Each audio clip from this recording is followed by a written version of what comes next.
तो पराया दर्द अपनाए उसे भगवान कहते।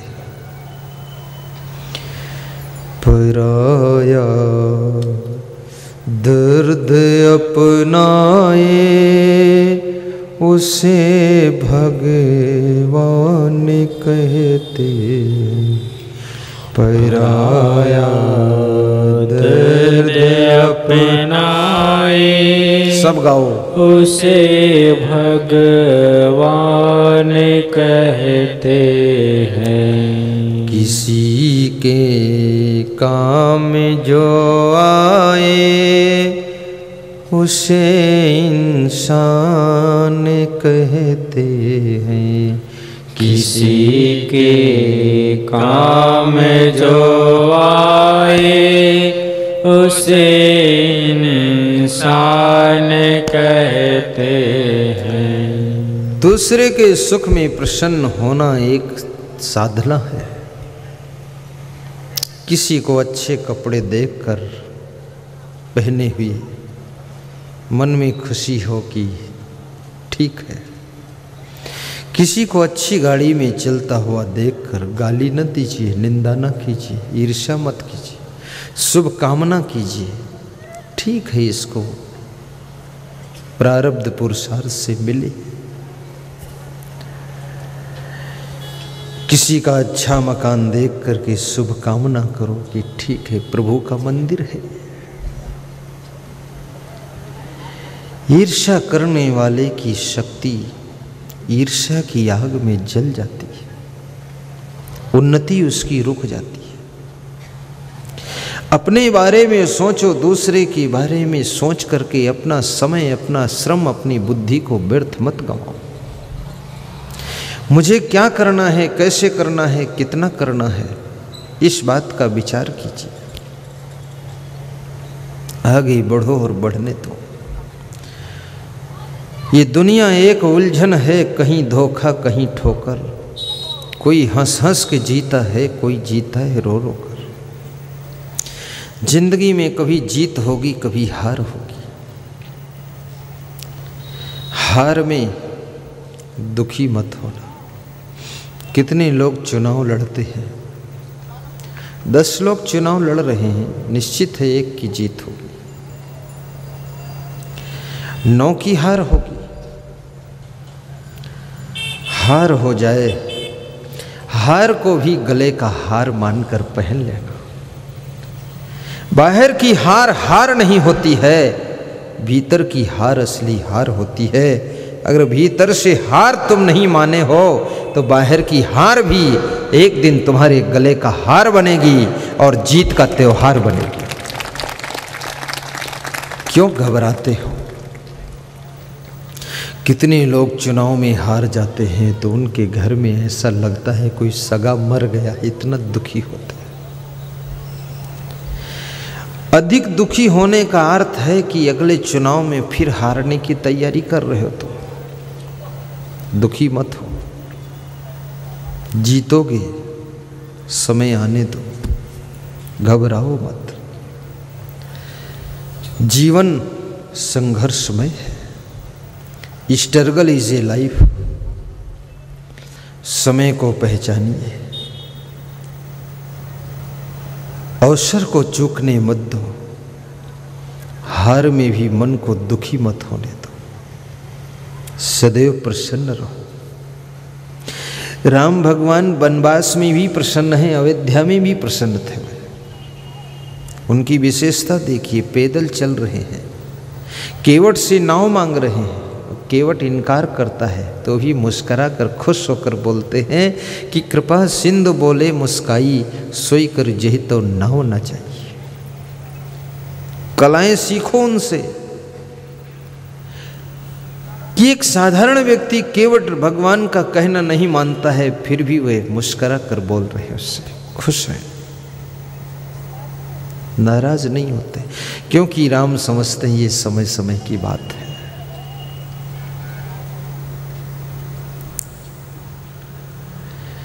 महात्मा गांधी एक बार किसी सभा को संबोधित कर रहे थे कि एक समय वो था कि पूरा देश मेरे इशारे पर चलता था। अब मेरी कोई बात नहीं मानता है। मैं बहुत निराश हो गया। समय की बात है। उस समय तुम्हारी आवश्यकता थी लोगों को, इसलिए बात मानते थे। आवश्यकता अब नहीं रह गई, अब बात नहीं मानते। कितने माता पिता दुखी होते हैं कि बच्चे छोटे थे सब मेरी बात मानते थे, अब बड़े हो गए कोई मेरी बात नहीं मानता है। दुख लग रहा है। उस समय छोटे थे इसलिए मानते थे, अब बड़े हो गए हैं इसलिए खुद जानते हैं तो नहीं मानते। तुम मनवाने के लिए भी दुखी मत हो, तुम खुश हो जाओ, ठीक है। अपने मन से छलांग लगाओ, बड़ा अच्छा है।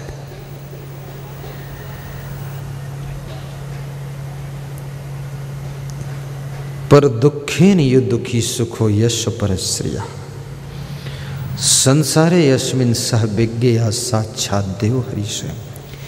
इस संसार में वह साक्षात हरि भगवान जानने योग्य है जो दूसरे के दुख में द्रवित होता है और दूसरे के सुख में प्रसन्न होता है। वो हरि भगवान का लक्षण है। वो मनुष्य के रूप में, नर के रूप में नारायण का अवतार होता है।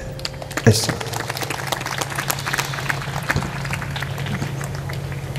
किसी के काम जो आए उसे इंसान कहते हैं। परोपकारी बनो, दयालु दिल के इंसान बनो, थोड़ा मदद करो, सहयोग करो। राजस्थान में मेरा सत्संग था, गंगापुर गुंजारा में, आज के करीब 8 वर्ष पहले। तो एक आदमी कोटा शहर से आया जिसका नाम था बजरंग लाल बोहरा। तो उसने कहा कि आयोजक कौन है। आयोजक से मिला, बोला कि इस प्रोग्राम में कुछ मैं सेवा करना चाहूँ, सहयोग करना चाहूँ, तो कुछ चांस है। उसने कहा फुल चांस है, क्योंकि मैं तो इंतजार में ही था कोई चांस मांगने आ जाए। तो बोले क्या करूं, कुछ साधु संतों के लिए कर दूं। इनके लिए मैं 50 कमंडल लाया हूं संतों के लिए, और कमंडल में 500-500 रुपये दे दूंगा दक्षिणा इनको। और कुछ ये सब पंडाल वंडाल लगा है, इसका किराया भाड़ा क्या है, इसका भी मैं दे देता हूँ। तो मेरे सामने ही साइड में खड़ा होकर गड्डी निकाल के खर खर खर खर गिना और कहा ये लीजिए इसका पेमेंट और ये संतों के लिए कमंडल दक्षिणा। तो उसने पूछा आयोजक ने, आप कैसे आ गए? अरे बोले मेरा 80 लाख रुपया फंसा हुआ था, और ये स्वामी जी से मैं गीता भवन के सत्संग में मिला था, इन्होंने एक फल प्रसाद में दिया था, वो 80 लाख मेरा छूट गया है। इसलिए मैं ढूंढ रहा था कहाँ मिलेंगे, तो इस गांव में मिले, तो यही जो दान करना था कर दिया। सेवा आपके दान से, आपके पुण्य से, आपकी सेवा से, आपके परोपकार से आपकी बहुत सारी समस्याएं हल होती चली जाती। ये जो कुछ मिला है प्लस ये सब पुण्य परोपकार से मिला है, ये कोई और कैसे भी मिलने वाला नहीं है। इसलिए पुण्य आत्मा बनना चाहिए, परोपकारी बनो, सेवाशील बनो। और सेवा में प्रसन्नता भी है, सुख भी है, आनंद भी है। हमारा धर्म हो सेवा, हमारा कर्म हो सेवा। सदा सत्संगियों में मिल हमें सेवक बना जाना। सेवा करने में कितना सुख मिलता है।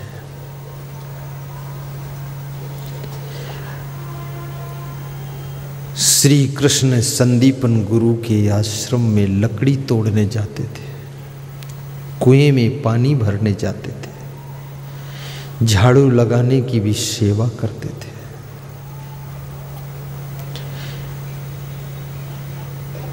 भगवान श्री राम, लक्ष्मण, भरत, शत्रुघ्न चारों भाई गुरु वशिष्ठ के आश्रम में गाय को स्नान कराते थे, फूल तोड़कर लाते थे।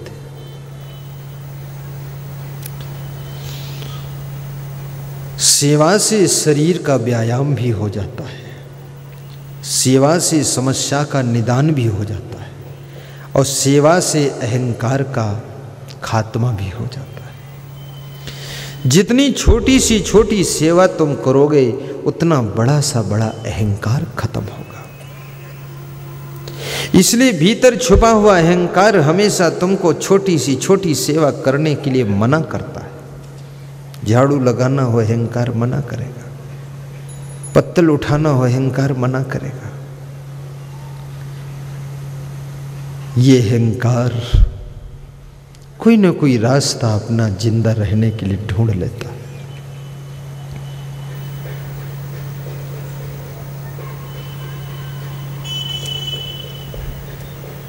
नम्रता मनुष्य का श्रृंगार है, मनुष्य की शोभा है। अहंकार मनुष्य की जिंदगी को दुख में ढकेलने वाला शत्रु है। और ऐसा नहीं कि धनवान होने का अहंकार होता है। अहंकार तो तुम जिस कंडीशन में हो उसी कंडीशन में रह लेता है।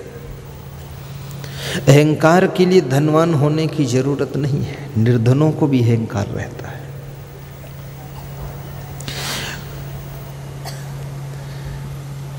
एक भिखारी किसी गांव में भीख मांग रहा था। अचानक 6 महीने भीख मांगने नहीं आया। गांव के लोग थोड़ा चिंतित हो गए, आपस में बात करने लगे कि भाई 20 साल से लगातार भीख मांगने आता था, एकदम नहीं आया, क्या मर गया वो भिखारी? आपस में पूछने लगे भाई किसी ने कुछ कठोर कह दिया या डांट दिया, अपमानित कर दिया, इसलिए गांव छोड़ दिया, क्या बात है, आता नहीं।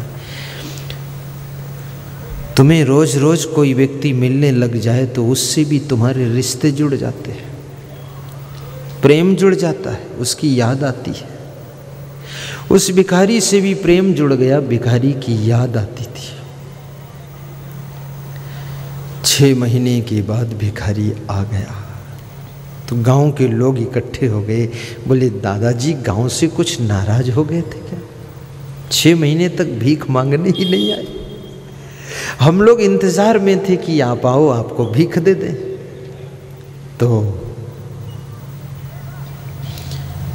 भिखारी हंस करके बोला कि मैं इसलिए 6 महीने तक नहीं आया कि मेरे एक बेटी थी, उस बेटी का मैंने विवाह कर दिया है। बोले अच्छा, तो विवाह के बाद आना चाहिए।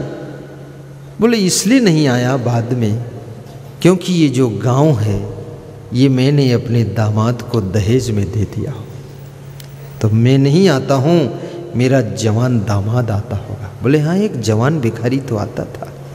बोले ये उसके पास दहेज में चला गया है, 6 महीने बाद चेकिंग करने आया हूँ कि मेरे दामाद का काम ठीक ठाक चल रहा कि नहीं चल रहा। तो गांव के लोगों ने सोचा, मैं सोचता था ये गांव मेरा है, पर आज पता चला ये गांव तो दहेज में चला गया है। भिखारी को भी ये अहंकार है कि मेरा गांव है, इसमें मैं भीख मांगता हूं। तुम भिखारी बन जाओ तो भी अहंकार नहीं जाएगा। बदायूं के आगे एक नदी आती है, उस नदी पर एक बार गाड़ी रुकी, वहाँ ट्रेन और रोड एक ही पुल पर है। तो कुछ भिखारी आ गए तो मैं उनको केला बांटने लगा। हमने कहा खिला दो, गरीब आदमी है। तो सब भिखारी दौड़े, 10, 15, 20 इकट्ठे हुए। फिर 2-4 भिखारी और दौड़ के आए तो उन भिखारियों को मुक्का से मारने लगे। तो हमने कही क्या बात है? मैंने कहा और केला है दे दूंगा, मारपीट क्यों कर रहे हैं? अरे बोले सवाल केला का नहीं है, सवाल तो ये है इन भिखारियों का वो किनारा है, ये किनारा हमारा है, इधर कैसे आ गए? बात ये है। हाँ, ये मेरा होने का अहंकार। बोले इनको आज नहीं मारेंगे तो कल फिर आ जाएंगे, इसलिए कूट पीट के आज निकालेंगे हम।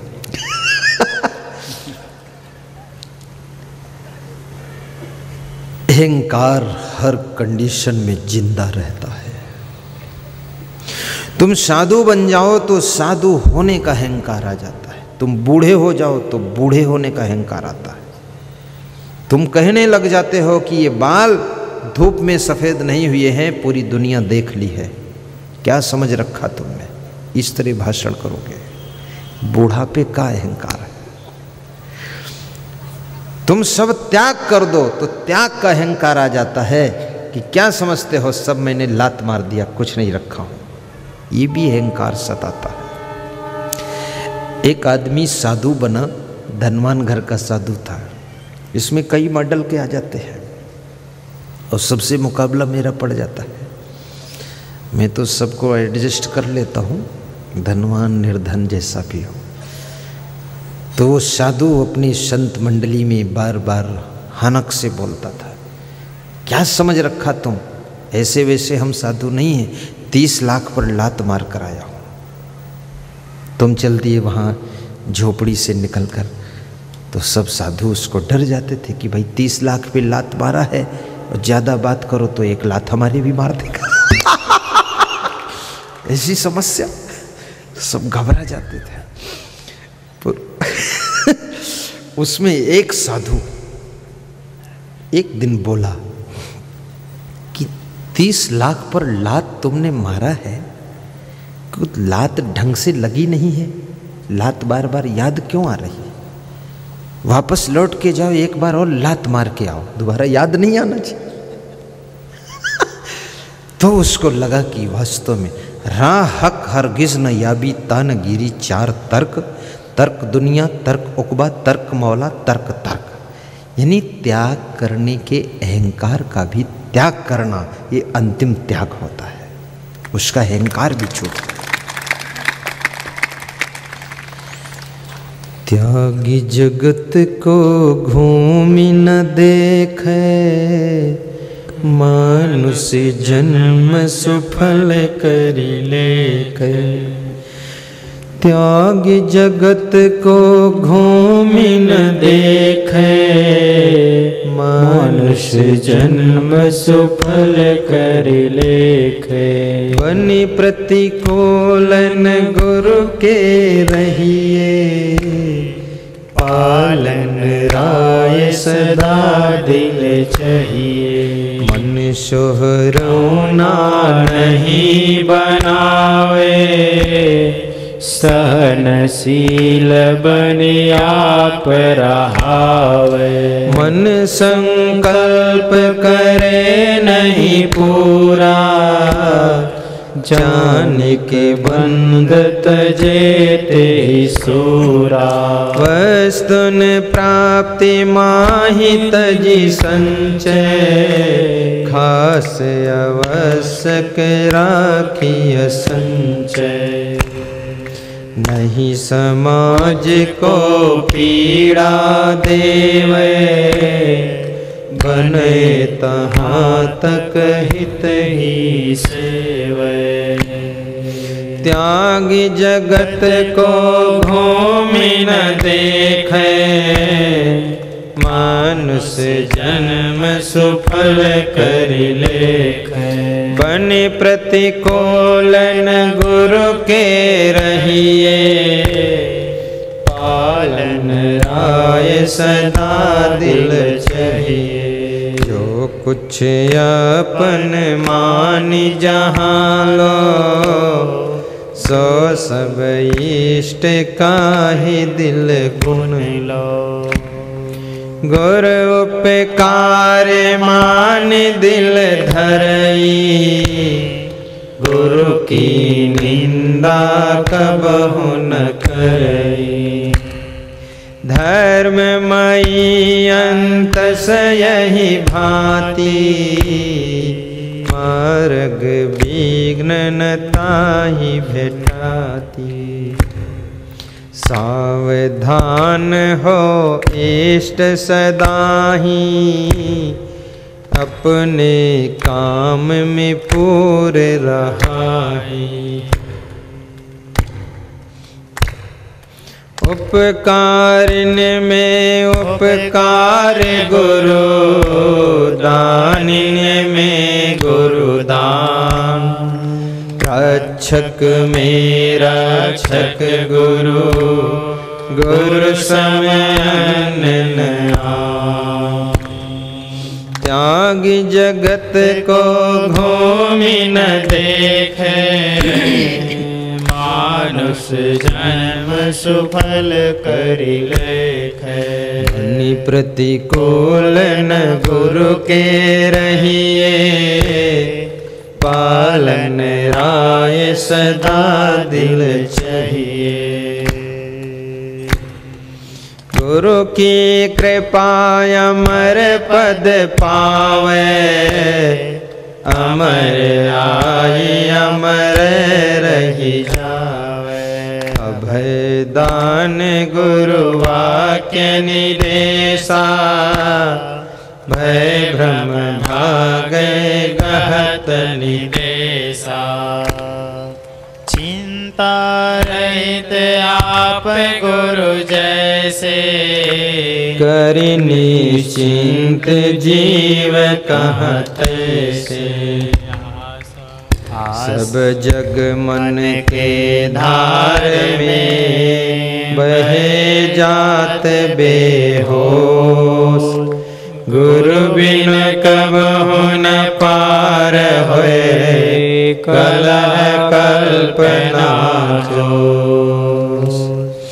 गुरु बिन मनुष्य देह भय बिरथा, धन सुत नारी भोग बेअर्था। बाल खेलवत निस दिन बीता, गुरु बिन कबहु न होए सुगीता। गुरु बिन कबहु न होए शांति, गुरु बिन छूट सके नहीं भ्रांति। गुरु बिन ज्ञान न उपजे, नहीं अज्ञान विनाश।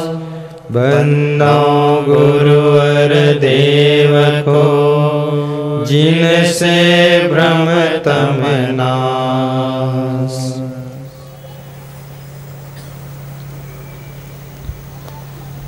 हर व्यक्ति को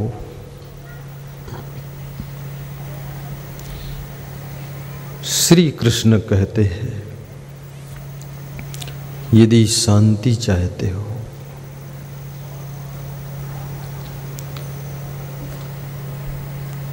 श्रद्धावान बनो, मन इंद्रियों को बस में रखो, परम ज्ञान को प्राप्त करो। तुम कौन हो? इस आत्मरूपी परमात्मा को पहचानो। ज्ञानम लब्ध्वा पराम शांति मचिरेण अधिगच्छति। श्री कृष्ण कहते हैं, जिसको ज्ञान प्राप्त हो जाता है उसको शांति की प्राप्ति होती है। शांति ज्ञान की छाया है। ज्ञान आया कि शांति आ जाती है, और ज्ञान जब आता है तो ये काम क्रोध लोभ मोह ये सब अपने आप कम हो जाते हैं, कंट्रोल हो जाते हैं। ज्ञान बहुत बड़ी चीज है, लेकिन ज्ञान ऐसे होना भी बहुत कठिन है। तुम कौन हो? हु एम आई, मैं कौन हूं? ऐसे तो सब कह देते हैं चालू भाषा में, मैं आत्मा हूं, लेकिन ठीक से ज्ञान नहीं है। ज्ञान कैसे होगा? आपने नाम सुना होगा राजा जनक का नाम, जो कि भगवान श्री राम के ससुर जी थे। और राजा जनक की पत्नी सुनैना और उनकी बेटी महारानी सीता जी। तो जनक को जब आत्मज्ञान की आवश्यकता पड़ी तो क्या हुआ? उन्होंने सभी ज्ञानियों को, विद्वानों को आमंत्रित किया कि सभी विद्वान आए और हमको आत्मज्ञान कराएं। विद्वानों की भीड़ लगी थी।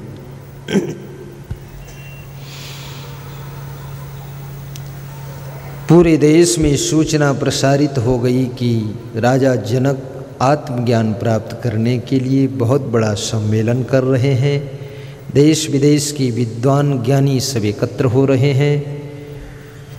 तो उसी सभा में अष्टावक्र मुनि भी पहुंचते हैं। अष्टावक्र उनका नाम इसलिए था क्योंकि 8 तरफ को उनका शरीर टेढ़ा मेढ़ा था। विकलांग हो गए होंगे या कुछ हुआ होगा,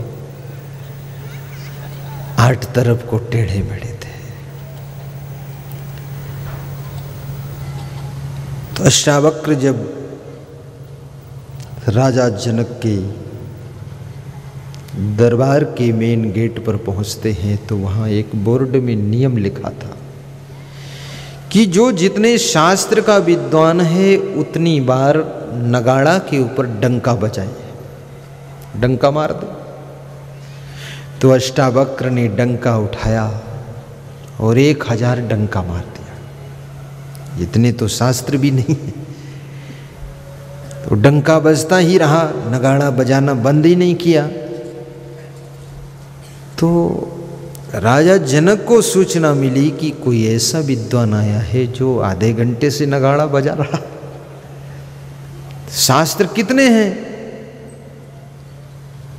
तो राजा जनक ने कहा 6 शास्त्र हैं, 18 पुराण हैं, 4 वेद हैं, और ये आधा घंटे से डंका बजा रहा है, नगाड़ा पीट रहा है। ये तो विद्वान नहीं, ये कोई पागल होगा, इसको मना करो। मना करने के लिए लोग आए। तो अष्टावक्र ने जो जवाब दिया, सुनने जैसा जवाब है। अष्टावक्र ने कहा जितने शास्त्र का ज्ञाता हो उतने डंका नगाड़ा पर मारे, ये नियम है। लेकिन जो आत्मज्ञान है वो सब शास्त्रों से भी पार है, इसलिए इतने डंका बजा देता हूं कि जितने शास्त्र भी नहीं। आत्मज्ञान कोई शास्त्र में बंद नहीं होता है। उनके शब्द को सुन करके सब आश्चर्य में डूब गए कि इसका शरीर तो टेढ़ा मेढ़ा है पर इसके शब्द बड़े वजन है। अंदर ले गई जहां सभा बैठी थी। वहां अनाउंस किया गया कि यही आदमी है जो लगातार डंका बजा रहा था। तो सभी सभा में बैठे विद्वान ज्ञानी शास्त्रज्ञ सब ने हंस करके अष्टावक्र की ठिठोली किया। तो अष्टावक्र ने उन विद्वानों को देखकर जोर से ठहाका मारकर हंस दिया। तो उन विद्वानों ने पूछा तुम क्यों हंसे? तो अष्टावक्र ने कहा आप लोग पहले हंसे, आप बताओ क्यों हंसे? तो उन्होंने कहा हम इसलिए हंसे कि तुम्हारे 8 तरफ के टेढ़े मेढ़े शरीर को देखकर हंसी आई कि आत्मज्ञान कराने आए हैं, शरीरों तो ठीक ठाक नहीं है। तो अष्टावक्र ने जवाब दिया कि मैं सोचा था राजा जनक के यहाँ विद्वानों की सभा बैठी है, इसलिए मैं आया था दर्शन करने, लेकिन यहाँ आकर पता चला कि ये बहुत बड़ी मूर्खों की सभा बैठी, इसलिए मुझे हंसी आ गई। ये तुम सब मूर्ख हो, केवल मेरे शरीर को देख रहे हो। गन्ना टेढ़ा होता है लेकिन उसका रस मीठा होता है। ये शरीर टेढ़ा है पर इसमें जो ज्ञान है वो टेढ़ा नहीं है, ज्ञान तो सीधा ही होता है। अष्टावक्र आत्मज्ञान करा रहे हैं राजा जनक को। राजा जनक से अष्टावक्र मुनि कहते हैं आप अगर ज्ञान पाना चाहते हैं, जिसको प्यास होती है वो नीचे चुल्लू लगाता है और पिलाने वाला उसके ऊपर से पानी छोड़ता है। अगर आत्मज्ञान की प्यास है तो राज सिंहासन से उतरकर नीचे बैठ जाइए और मुझे इजाज़त दीजिए मैं सिंहासन पर बैठूं, तब तुमको आत्मज्ञान कराऊं। ये तुम्हारा अहंकार, तुम सिंहासन पर बैठो और आत्मज्ञान कराने वाले नीचे बैठे, तो ये तो सब मूर्ख हैं और तुम भी महामूर्ख हो, कभी ज्ञानवान कुछ नहीं होगा। अहंकार में कहीं ज्ञान होता है?